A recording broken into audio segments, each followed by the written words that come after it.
Construction symétrique. Les figures géométriques que nous connaissons ont en général des propriétés de symétrie. Par exemple, un triangle isocèle comme ceci, avec deux côtés égaux, il a un axe de symétrie comme ça.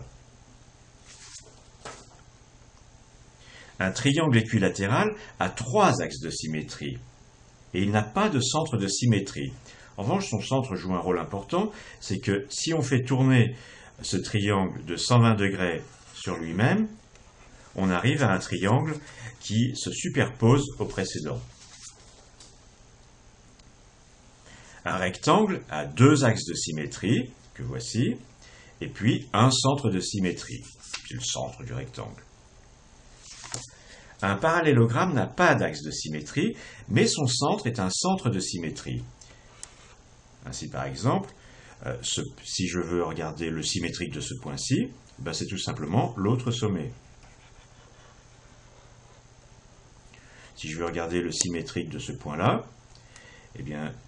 c'est un point sur l'autre côté ici.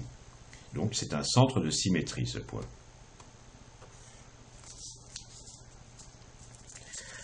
Un repère dans le plan permet de construire facilement des figures symétriques. Bon, j'ai une droite ici qui va être l'axe de symétrie.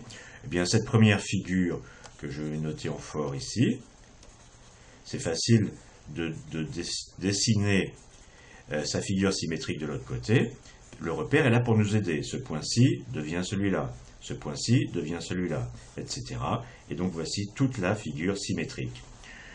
On peut très bien dessiner des symétriques de figures qui traversent l'axe de symétrie. Par exemple, ce triangle noir ici, il a pour symétrique le triangle rouge. Et les points, naturellement, sur la droite elle-même, restent eux-mêmes par symétrie, ils ne bougent pas. La symétrie par rapport à un centre. Donc, on l'a vu, on a un point fixe dans le repère, qui va s'appeler O, et le centre de symétrie. Et pour tout point du plan, on va faire correspondre le point, appelons-le A ici, le point A', tel que AA' est divisé par O en son milieu.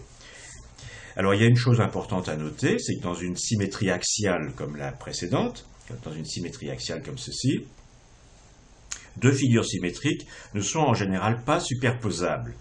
Vérifions cela. On ne peut pas superposer cette figure-ci et celle-là. Il faut plier la feuille et voir celle-ci en transparence pour que ce soit celle-là. Alors que dans une symétrie centrale, autour d'un point, elles le sont. Cette figure-ci, si je la fais tourner de 180 degrés, parce qu'une symétrie centrale, c'est aussi une rotation de la moitié d'un cercle, elle se superpose à celle-ci.